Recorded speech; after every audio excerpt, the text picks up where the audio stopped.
Let's lock in. Is this in 4K? Oh, 1080p. Good enough for me. You choose to reveal your secret crush on someone. A, would you write that person a letter? It's March 6th, 1995, as taping begins on an all-new episode of The Jenny Jones Show. The program was essentially a tabloid talk show centered around everyday people caught up in unusual circumstances, which made for an entertaining, yet often questionable program, with the showrunners doing everything in their power to make the content as shocking and sensational as possible. Okay, and this episode was set to be no different. The segment centered around 6 people, each of whom had a secret admirer, who would be revealed for the very first time here on the show, with the most compelling of the group by far shaping up to be... I'm not gonna lie to you. I never had a secret admirer. I ain't gonna lie. Like, I always thought it was some... I always thought it was weird, you know? Like, somebody who just secretly, like, been following you or having a... Wait, that's a stalker. I probably had a secret admirer that I never knew about. It's a secret for a reason. Let me shut up. 24-year-old Jonathan Schmitz. Like the others, someone had a long-standing crush on Jonathan, but was too afraid to tell him. And upon hearing of this, Jonathan hoped in the back of his mind that it would be his longtime ex-girlfriend, who he had a newfound interest in marrying. Oh my god. Hold on. Though he was in for quite a shock. The twist in the episode was that Jonathan's secret admirer was actually a man named Scott Amador. The two were actually good friends, though Scott had never once mentioned having any sort of romantic interest in him, due to the fact that Jonathan was straight, and had never given any sort of indication otherwise, setting the scene for what was surely going to be a shocking reveal. A reveal that the crowd just couldn't wait to see. B, would you tell the person in private in case he rejects you? Or C, would you tell that person that you're gay and you hope he is on national television? Oh, no! The host, Jenny Jones, starts by talking to Scott and a mutual friend, inquiring as to how this crush began in the first place. I want you now to meet Donna and Scott. Now, Donna has been helping Scott pursue his secret crush on John. John's backstage. He can't hear us. How bad's the crush? Tell me about the first time you met him. Where was he? Basically, well, he was under a car, working on her brake line. Yeah. And that was your first time? What was your first impression? Well, I only saw the lower half of him, so you can imagine. Before she begins to dig even deeper, pushing Scott to disclose as much graphic personal information as possible, just to make things that much more entertaining. And his answers did not disappoint. Okay, you think about you have fantasy. I ain't gonna lie, bro. I used to watch, like, Good Morning America and Live with Kelly and Michael. Is it Live with Kelly and Michael? Was it Live with Kelly and Michael? That's goals. I ain't gonna lie, that's goals. That's goals. That's goals. But yeah, I used to watch Live with Carrie and Ryan a lot. And I'm not gonna lie to you. I'm not gonna lie to you. They say ask a lot of intrusive questions that I did not like. I've had a couple. And The Talk. Wait, was it The Talk? It was The View. Yep, it was The View. I ain't gonna lie. It was The View. I used to watch The View a lot too. Every day when I was sick, the days I was sick, that's the only things I used to watch early in the morning during school. They used to ask some intrusive questions. It used to be a little uncomfortable. I never used to like shows like that. When he was under the car, you had a fantasy about it. Yeah, something to do with like brake oil, line snapping, and... You have another one that involved, you were in a hammock or something? Tell us about that fantasy. Yeah, I thought about it. Tying him up to my hammock. Oh, he was thinking about taking that, but... With all of Scott's secrets now out in the open, it was time to bring out the man himself, the object of Scott's affection, who had absolutely no idea what he was walking into. Look at John come out here and see who has the crush on him. Nick said tie him on my hammock. Like, yo, he is a freak.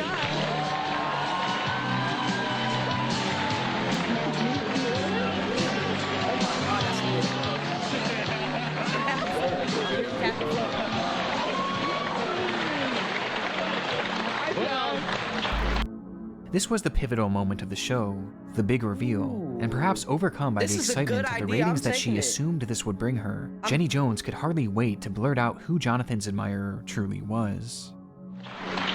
Did you think Donna had the crush on you?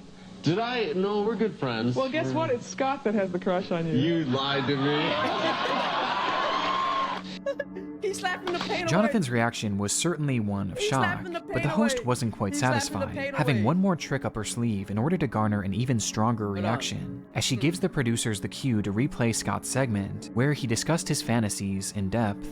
Before we talk, take a look at, we'll show a little playback of what Scott said about you, John. Take a look at that monitor right down here? there. Oh my gosh, she's It pushing entails like whipped cream and champagne, stuff like that.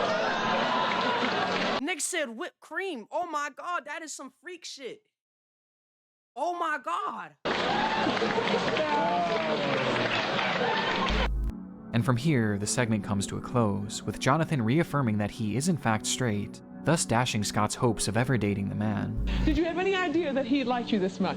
No, I did not. Can you tell us what your status is? Are you involved with anybody, or? No, but I am definitely heterosexual, I guess you could say. I ain't gonna lie, that Leaving would the kill two- me as a gay man. I ain't gonna lie, I'll crash out on the show right there. If I was a gay man, I'll crash out on the show right there. I'll put. Never mind. To head off stage and deal with the messy aftermath of a revelation like this, done on a stage like that. But despite the obvious awkwardness, it actually seemed like both parties took it pretty well, with Jonathan even taking Scott out for dinner that very night to smooth things over, where he again stated that he was flattered, but just not interested. Okay, Chad, be honest. If a gay man said he was interested in you, what would you do? What would you do? Would you crash out? I wouldn't crash out for real. Because as a sensible human being, why would I be mad because of another person's feelings? I'm not stupid. I'm a sensible human being. However, this civility wouldn't last long. What do you mean by that? 3 days? Yo, the editing is so fire. I think I just got him in. Okay, calm down, okay? Okay, why did you do that? Because he fucking picked me on national television and he's a homosexual. Okay, I want you to calm down. Yo, he crashed out. Yo, he actually... Yo, I keep using the... I need to stay off the internet. I've been on the internet for too long. I'm starting to sound like them internet niggas. But nah. For real, he's a crash dummy. He killed him. Yo. Okay, the gun's in the car. Okay, I want you to try to calm down. Okay, can you tell me again why you shot the man? He tried taking his butt. For sure. Though he didn't say it at the time, the truth was that Jonathan was left shaken and embarrassed by what had happened on the Jenny Jones show, and despite the fact that the program at this point hadn't even aired yet, it was weighing heavily on his mind, just knowing that it would soon be seen by people he knew, and this feeling was only intensified due to the fact that Scott was seemingly not taking no for an answer, leaving a note on Jonathan's door just 3 days later, writing, "If you want to turn this off, you'll have to use a tool. It takes a special tool." This note He was cock hungry. Back then, it was weird to be gay. Back in the 90s, yeah. But hey, I ain't gonna lie. Back in like Greece and shit, niggas were fucking and sucking all the time before battles. Was his breaking point. The moment Jonathan read it was the moment he made his mind up. He was going to kill Scott Amador. Yeah, I ain't gonna lie. He left his house. I ain't gonna lie. If I woke up with a note after a situation like that, if you want to turn this off, it takes a special tool. You're gonna meet my tool, Gen 5 switch. That's the tool that we're gonna be using. Right then and there, and purchased a shotgun, which he used to break down Scott's door, approaching the man and firing 2 shots at point-blank range, both of which connected, killing Scott instantly. With his mission accomplished, Jonathan sped away from the scene, calling the police shortly after and confessing to everything, stating his sole motivation for doing this being the humiliation he felt from Scott's own confession on that TV show, as well as his continued flirtation despite Jonathan's obvious disinterest. Though clearly this was no excuse to kill, and as a result, Jonathan was arrested and given 22 years in prison, from which he was released back in 2017. Damn. Due to the fallout from this episode, it was pulled from the lineup before it even made it to air. How you been, but today, gang? the full recording can be found across the internet, giving us a look at the stage on which A Killer was made, and a scene that has now become immortalized as one of the darkest moments. That's some Florida shit. I ain't gonna lie, I in told him to television dance, history. and he didn't want to dance. He chased me.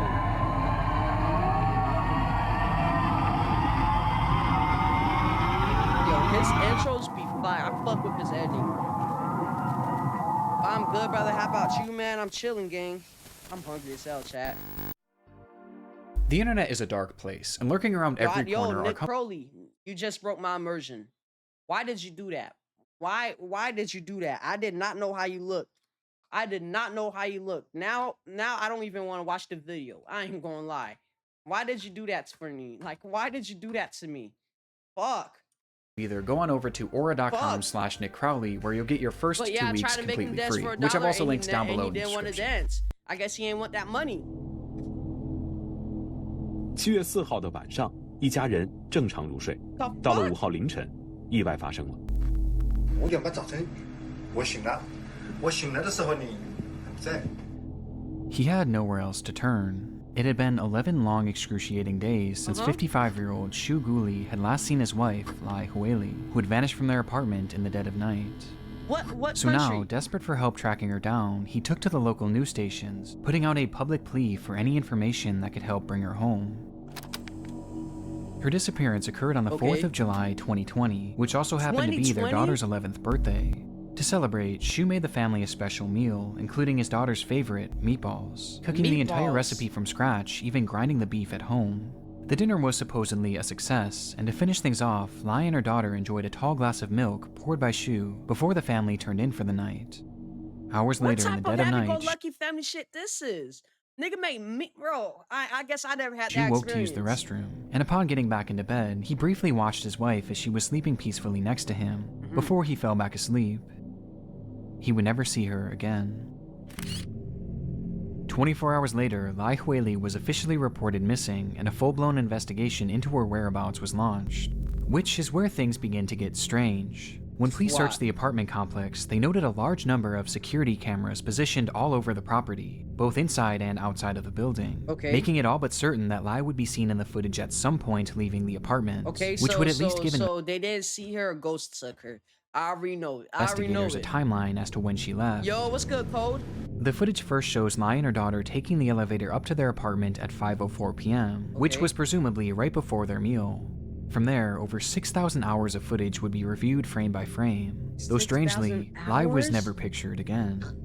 To investigators, this was impossible. How you been, Cole? The cameras covered every single possible exit, and it was shown that not a single route would have made her completely undetectable to them, which quite simply meant that she could not have left the building. She had to be somewhere inside. And so they searched everywhere in that complex, from the unit she lived in to the AC vents, the water tanks, storage units, everywhere.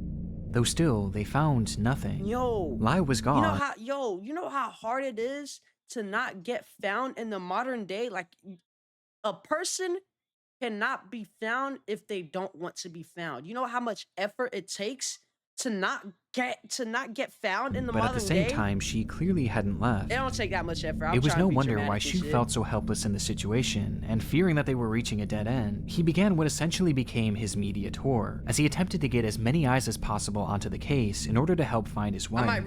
时间说，7月5号凌晨12点半，他起床上洗手间的时候，妻子还躺在身边。到了清晨5点半，床上就只剩下他一个人。我也没在意，对吧？您当时为什么没在意？为什么没？这个很正常。之前有没有发生过这种情况？没有。我女儿怎么办？我的生活怎么办？啊，我老婆什么时候回来到底？是我都不知道，现在对吧？我把女儿叫起来了，因为我女儿在隔壁嘛。那么叫起问了她一下，我说你妈妈有没有看到？她说没看到。我当时也没怎么在意，反正早晨出去吧，就是。那么继续自己的事情。These media appearances began to happen numerous times a day across essentially any station that would allow him on. So did he do it? I feel like he did it though. It's crazy she didn't get found yet. I might redo later. I mean, if you want to keep the original vocals, you could keep the original vocals. That's up to you. Though even when this failed to garner any leads, he kept the pressure on the public, this time by announcing a reward of 100,000 yen for anyone with information. So Japan. How the fuck this happened in Japan? And that could help lead to her discovery. Wait, Meanwhile, what's Xi'an? Japan. Yep. Japan. How the fuck this happened in Japan? One of the safest countries. While investigators kept digging, searching the area again and again, but still, it just wasn't adding up. There was no way out of that building that hadn't been thoroughly checked over. Well, except for one. In what was likely a last-ditch idea, one of the investigators had a hunch that they should check the community septic tank, as that was really the only place that hadn't been thoroughly picked over yet. And so dozens of trucks moved in to sift through weeks of raw sewage. They searched for 25 hours within the grime, this nigga put her in shit! He put her in filth, shit! and unbearable stench, until they found something. It was an unusual gooey mass that no one could seem to identify, and wanting to know more, they brought the substance back to the lab for testing, only to discover that they had essentially just solved the case. They had found Lai. Or at least what remained of her. Despite the story Shu had told investigators and the media, things didn't actually happen the way he said they did on that fateful night. Instead, the couple had actually gotten into an argument after Shu. Yo, what happened? What's wrong with Japanese people? Bro, the Japanese people don't commit murders and that don't get pushed internationally. But when it does get pushed internationally, it is one of the most heinous crimes ever. These niggas are evil. These niggas aren't, bro. They're up there with Jigsaw.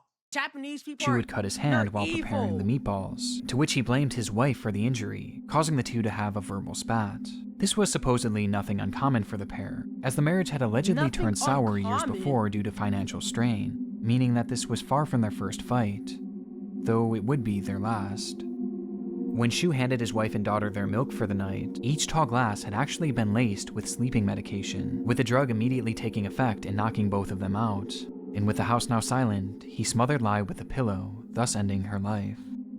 But if this was the case, then how did she end up in the septic tank? Well, Shu had a plan. He had previously purchased several large butcher knives, which he used to cut his wife into smaller pieces. However, this still wasn't enough for him, as he wanted to make sure that every trace would be discarded in the most effective way possible. And so, he turned to the kitchen, and more specifically, the area he had prepared the meatballs in earlier, before proceeding to place her remains through the meat grinder, turning Lai into an unrecognizable mass of flesh that he would then methodically flush down the toilet over the course of many hours. Oh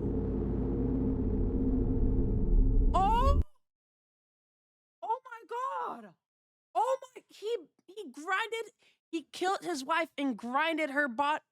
Oh my god! 7月4号的晚上，一家人正常入睡，到了5号凌晨，意外发生了。5点半早晨，我醒了。我醒了的时候你不在。 Despite playing the role of he a had no remorse. Oh my god. loving husband and even a victim across his television interviews, this man had actually not only killed his wife, but desecrated her remains in a horrendous fashion. And looking back at some of his answers, it's honestly not all that surprising. 一个人他出不去的，按他的智商，老实说，我这么多年了，这都跟他走夫妻了，哎，对他了解，他是出不去的，就是。 He couldn't have done it. As a result of his crimes, Shu Gulai would be sentenced to death, with his execution being set to happen in the near future. Yo, I'm not gonna lie. Without the Japanese death penalty system work, let me tell y'all something. Like without the Japanese death penalty system work, he don't know when he's gonna die. The day he dies, it's a firing squad too. Like 3 people gets a button. I'm messing up. But it's like they have a button. 3 people are in there with a button. One of them have the button, and that's how. Oh no, he gets hanged. He gets hanged, and whoever presses, they press the button and they don't know who dropped the floor, and yeah, he dies. That's how he dies. He gets hanged. They need to bring back the guillotine because these niggas are too scared to these niggas aren't scared to do crimes like this. They need to bring back the guillotine. Chapter 3. Genji Nagi.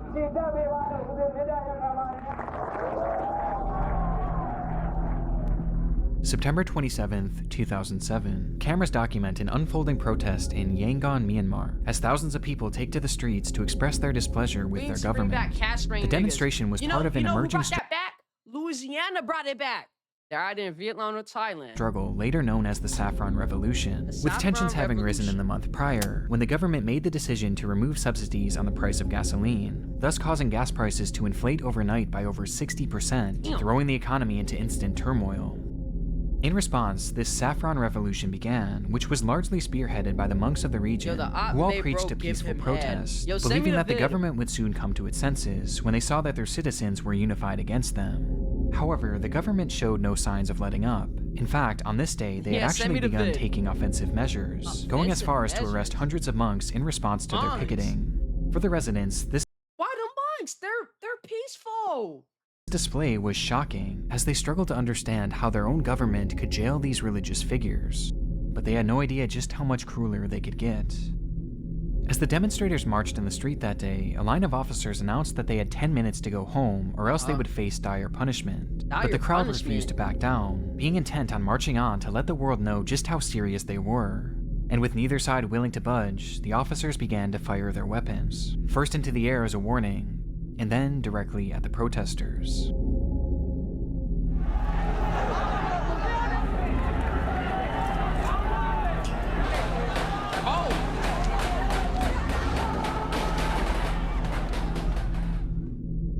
It was a massacre, with the official death toll being 10 innocent civilians, while others on site that day posited that the number was like— Bro, they don't know that monks starved themselves.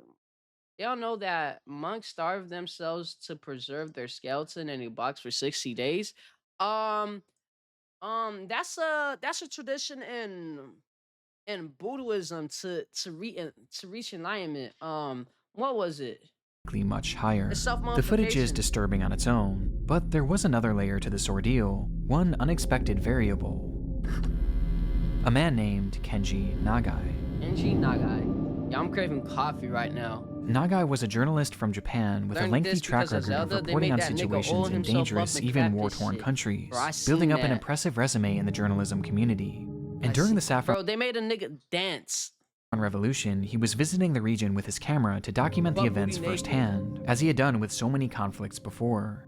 Yet despite having so-called— You see, I never understood, like, journalists who do stuff like that. I respect them, because it takes a lot of bravery to go in war-torn countries or, like, countries with conflict at the moment. But why put your life at risk? special protection due to his journalist status. Kenji never made it back home, with Myanmar officials reporting that he had accidentally been struck in the chest by a stray bullet, making him the only foreign casualty in this ordeal. The revelation was obviously heartbreaking for his family and for the entire country of Japan, who strongly condemned the slaying of Kenji as well as the slaying of the other protesters. But still, officials in Myanmar asserted that this was all just an unfortunate accident, a classic case of a man being in the wrong place at the wrong time. But this was only the beginning of the story.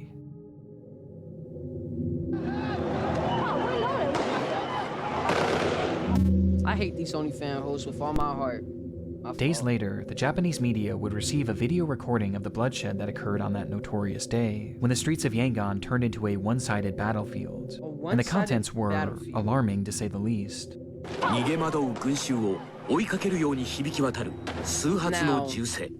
Yo, what's good, Glitch? Now, if we did this, oh my god, nah, I can't, because if I say something, it's going to trigger a certain type of audience, and I don't want them niggas in my comments.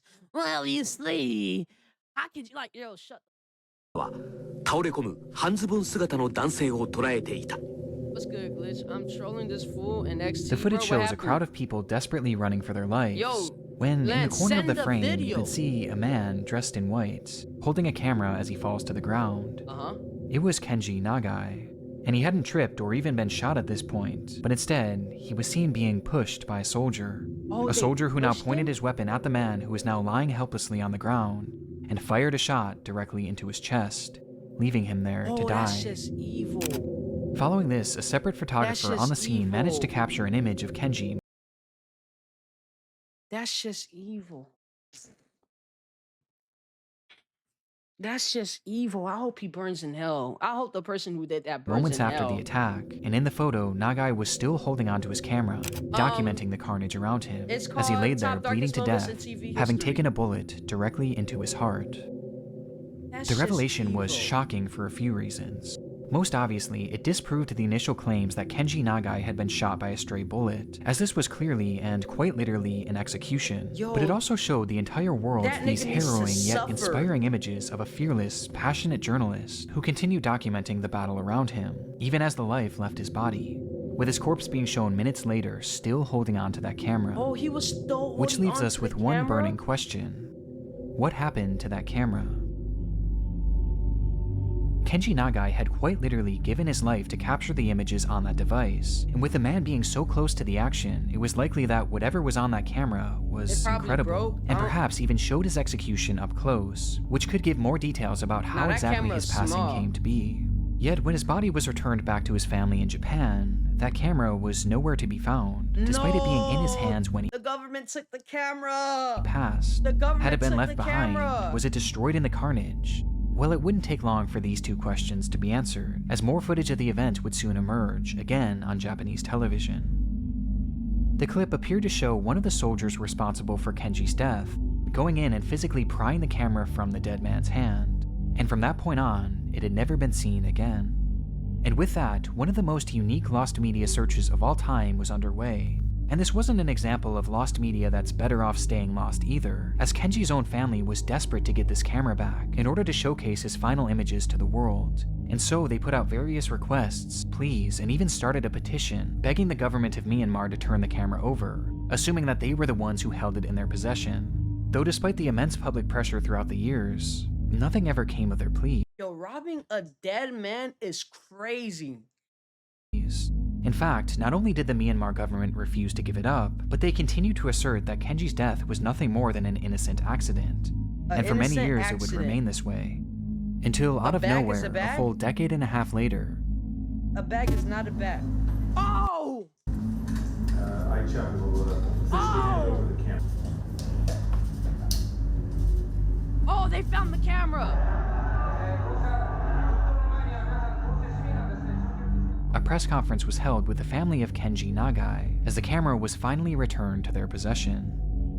The story of how this camera got back to them is almost entirely... I hope they sue the shit out that government, out Myanmar, bro. I hope they sue the shit out of them. A group called the Democratic Voice of Burma was involved in some capacity, though they credited an unnamed individual as the catalyst behind its recovery, with many believing that this person had likely stolen the camera from the government and smuggled it out of Myanmar. But aside from the speculation, no further information was provided, which was probably done to ensure the safety of the individual involved. And despite having no confirmation as to where this camera had actually been, the family finally had it in their possession after 15 long years. And they've actually gone on to release bits and pieces of the footage from that day to the media, which finally gives us a look into some of Kenji's final moments.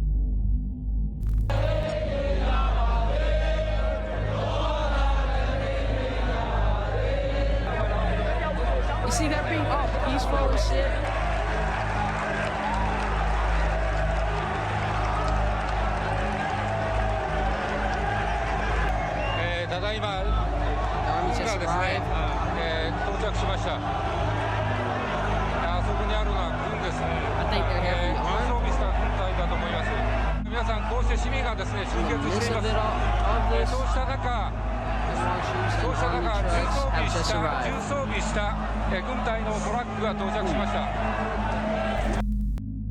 Moments after pointing out the military that had moved in to quell the protest, Kenji was executed by one of those very soldiers.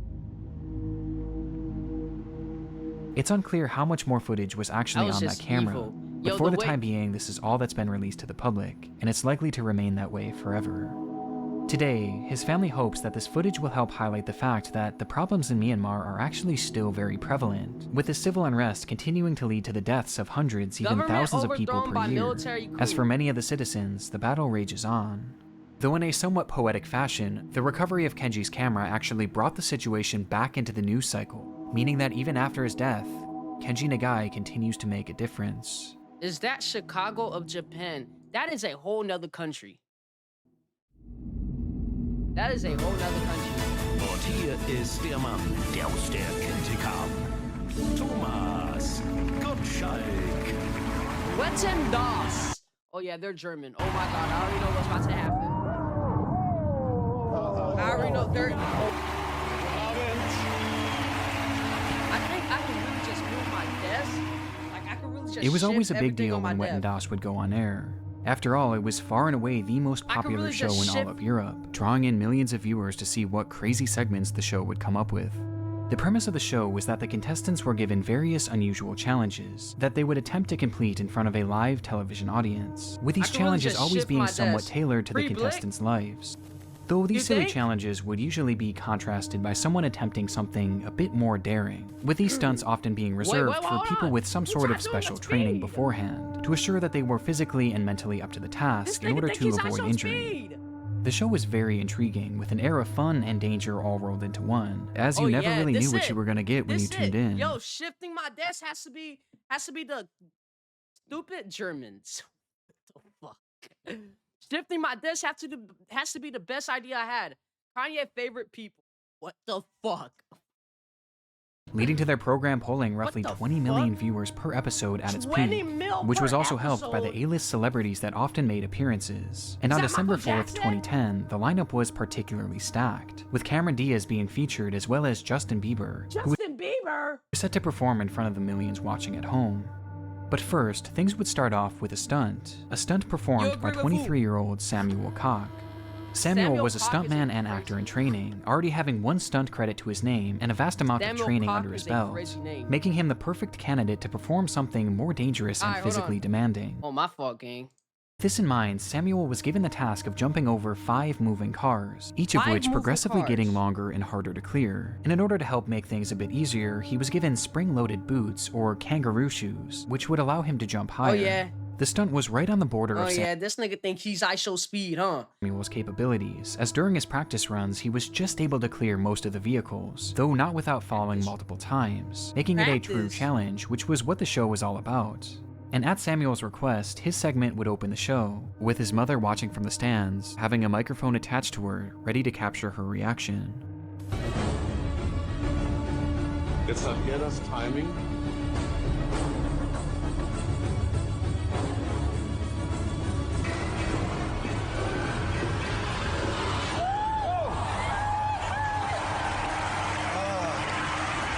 Who the fuck do you think he is?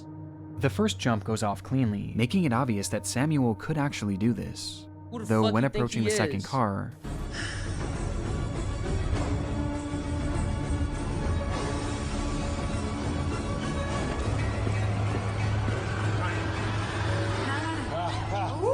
He was scared. Samuel bails out, feeling as though something wasn't quite right with his approach. This meant that he would now have to execute the next 3 jumps without fail, or else he would lose the bet. And with the pressure mounting as the third car approached,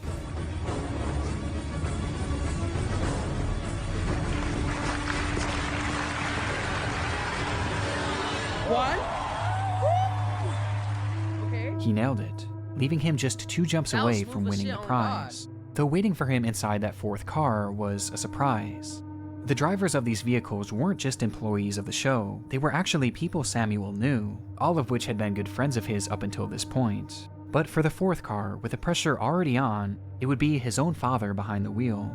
They both look at each other from afar as Samuel raises his hand and his father raises his back, as the two begin towards each other. Oh, this nigga got killed by his dad.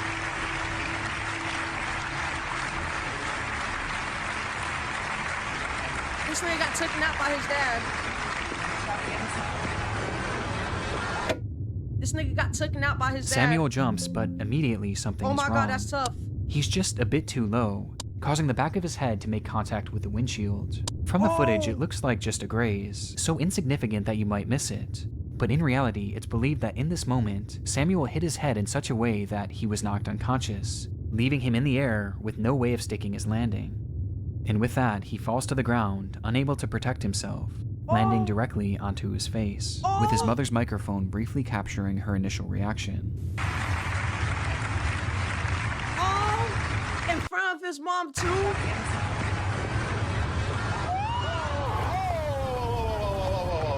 Oh. Wie getan? Nein. Sofort den Arzt, bitte. Sofort ein Arzt. The camera cuts to one of the judges, whose face tells us just how bad the scene is. Samuel isn't moving, and is totally unresponsive. Even as his mother runs from the stands to comfort him, he doesn't move an inch. Even worse, the program was beloved due to the fact that they aired no commercials. It was a live feed for as long as 3 hours, meaning that they had no commercial break to cut to. And remember, this was the very first segment.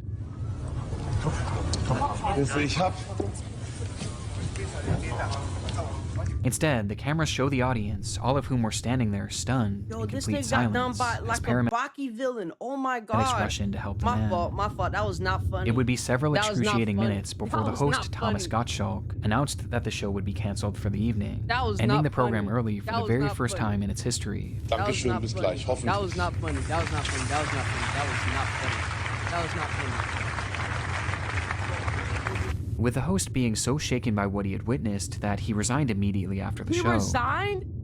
The good news was Samuel was alive, though he was in rough shape.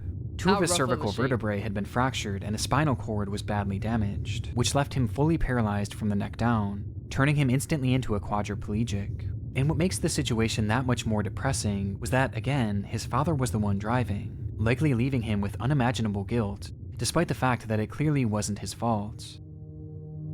Stephen Hawking. But despite this awful tragedy, Samuel's story is actually quite inspiring in the end, as he's gone on to become a successful actor, and even has a credit as an assistant director, taking what was quite possibly the worst hand he could have ever been dealt with, and going out there and achieving his dreams regardless. Herman Hawkins. Though meanwhile, Wetten-Das never really recovered from the incident, and would be cancelled just a few years later due to low ratings, with the most popular episode after the incident being one where Samuel himself actually made an appearance, where he forgave the show and claimed that what happened to him was not their fault. Though it seems the general public was not able to forget that horrific moment they had all witnessed on live TV. They're Dutch, they're not German. There's one magical, what the fuck type of creepy shit this is? When all the scary creatures come out to prowl through every neighborhood. It's Halloween night, 1992. People across the UK are just getting home and settling in for the night, with many deciding to turn on their television in search of some spooky content to fit the mood, only to find a rather surprising option from an even more surprising source, the BBC. They were airing a new special called Ghost Watch, a daring mission that followed famed BBC presenter Michael Parkinson and a team of reporters as they aimed to capture definitive proof of the existence of ghosts. And to add another layer of tension, they would attempt to do so live on TV. At the time, this was extremely unique, especially for the BBC, which was known to be one of the most trusted news stations in the UK. And making things even more interesting, they weren't going to be doing their investigation at a well-known haunted destination, but rather a simple suburban home. A home inhabited by a family and what they claim to be an intense, even violent spirit named these Mr. niggas think, Pipes. bro, hold on. The name was given because the spirit produced. These niggas think they're Ed and Lorraine Lauren, bro. I dead ass butchered their name.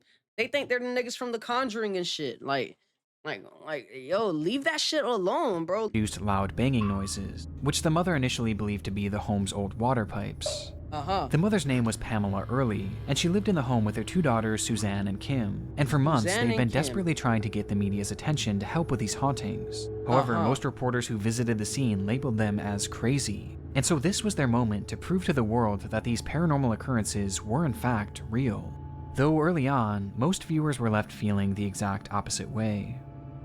Inside the home, reporter Sarah Green would experience essentially no activity for the first hour, with Michael Parkinson and a skeptic they had brought on for an interview casting serious doubt that the phenomena experienced inside the home prior was anything supernatural, instead blaming these supposed occurrences on psychological issues. And things only got worse from here, as upon hearing Mr. Pipe's infamous banging noises, Sarah actually caught Suzanne making the sounds herself by hitting a hammer against the wall, essentially disproving the entire story of the house. Quite extraordinary. We set out to catch a ghost, and sadly, very sadly, what we witnessed was a remarkable exposure of a hoax. Let's not be too hasty. Oh, come on, Doctor, please. It was a rough showing. However, by the show's final hour, things began to take an unexpected turn. I keep readjusting my mic. I need to find somewhere where I'm comfortable with it. Suzanne, are you okay? It's all right, love. Don't get upset, love. Your mum's here. Oh, dear God. Suddenly, the show cuts to Suzanne, who is lying unresponsive in her bedroom, completely covered in scratches, thrusting the broadcast into utter chaos. We will stay. Yo, burn. Oh, Dad. Where Burn the house. As they rush to help her, loud banging noises It's only Europeans who don't have that survival instinct. Run. emanate from all across the home, despite the fact that everyone was now accounted for. It was horrifying, and made even more so as the camera shows Suzanne hiding behind a couch. Susie.